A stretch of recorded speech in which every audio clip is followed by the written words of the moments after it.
Hüseyin'e doğru. Vay vay.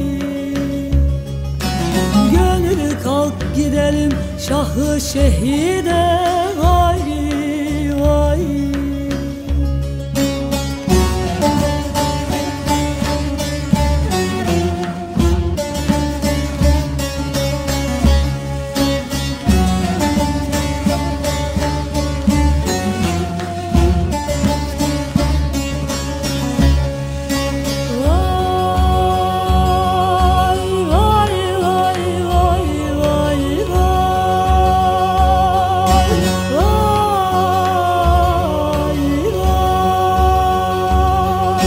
Giderim giderim ne güzel yollar, gönül bahçesinde kırmızı güller, cenneti alada öter bülbüller.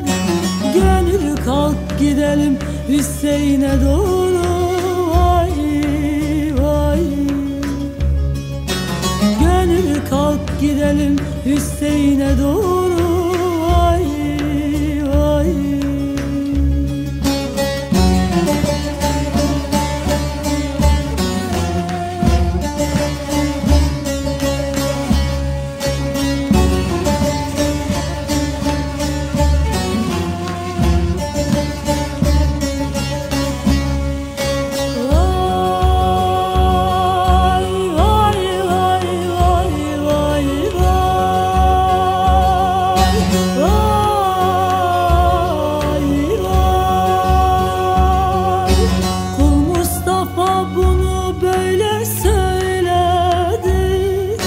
Yaktı yüreğimi piryan eyledi, Hüseyin'e gitmeye niyet eyledi. Gönül kalk gidelim Hüseyin'e doğru. Vay vay.